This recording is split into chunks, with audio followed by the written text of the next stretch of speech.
We have secured some funds from the UN Democracy Fund, United Nations Democracy Fund, to implement a 2 years project that is going to run in 5 districts.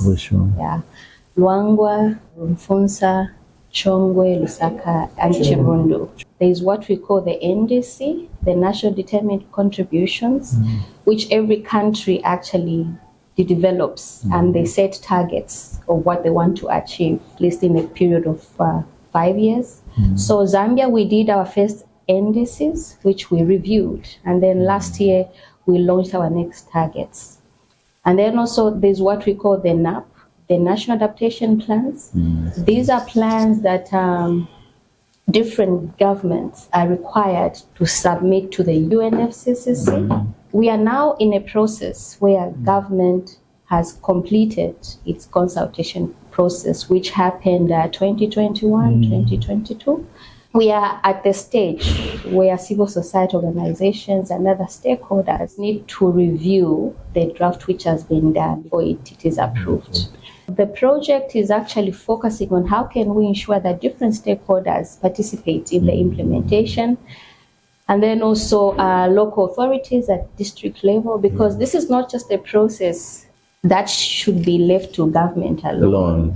But it requires all stakeholders to be part of the process. And achieving the implementation of the National Adaptation Plan, as well as the National Determined Contributions, requires local government at district level, the civil society, the community members, the FBOs, almost all sectoral partners, very key. We have started to launch the project at the district.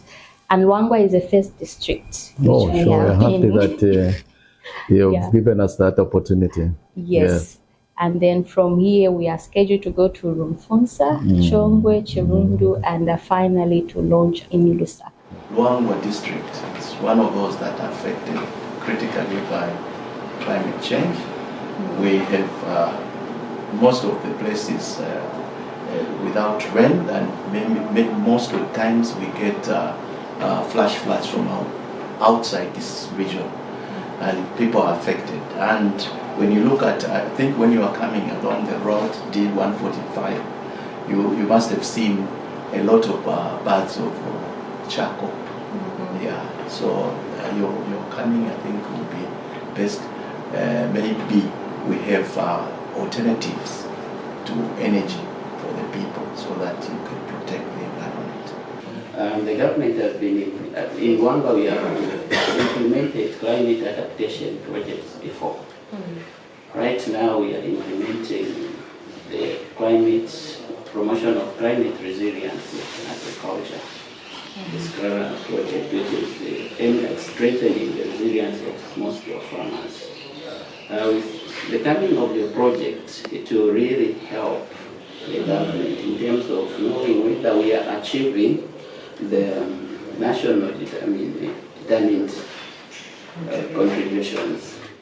Issues of climate change really are a global issue, and so long has not been left out. We equally feel the effects of climate change, and as an organization, we've locally been trying to respond in our own small way. So for instance, we have had an agricultural project where, because of human-animal conflict, again in relation to climate change, these animals want to pass some bush, go and drink water. So you find that there are corridors actually where the people are farming from and everything. And so time and again we could have the human-animal conflict. And one of the initiatives which came through by the communities themselves and us just came into implement was to fence some portions of the farms. So we have 2 areas. One area is called Kaparamanja, which name should be quite familiar to you. You may not have been there, but the name is quite well known. And also the other area is Pite. So in Kaparamanja we fenced about 355 hectares of land, and then we did some hybrid irrigation farming in there. Although currently that project has stood a little bit, but and also in the Pite we faced using solar fence, of course, We faced 514 hectares of land to deter wild animals, and particularly the elephants. We want to welcome the organization and the project as Rwanda Child Development Agency. We've been looking for other partners to partner with locally. Center for Environment Justice, and we have heard of their project, and we'd just like to welcome them to Luangwa District because the issues of climate change are very real, and therefore working together is the way forward. Ine ndine Dafin Mwanza, position yanga ndine secretary muri TSA Komendo Plastics Women's Club. Pezeka kuno kuruangwa kufera. Kuma chitako vama scrap. Tumatenga kuma scrap mento masimbi malata vosiyana chabe. The business yard.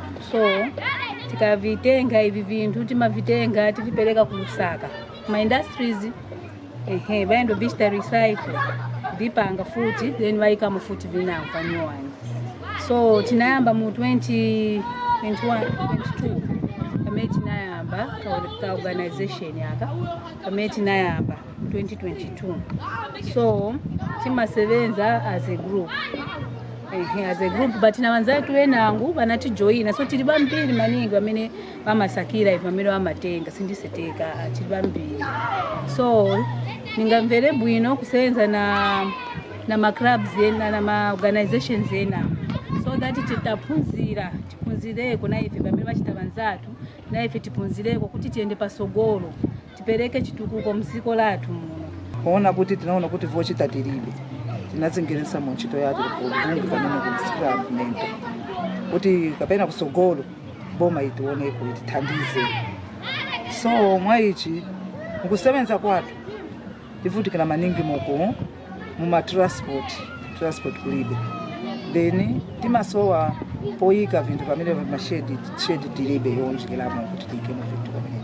Indeed, we are grateful that you're looking into climate change activities which are a major concern as a district, and in line with what we do as a department, we have a lot of beneficiaries that are affected with climate change issues, and we're so happy that you'll be looking into together we'll have an engagement where we'll find solutions to see how best they can be helped in this regard.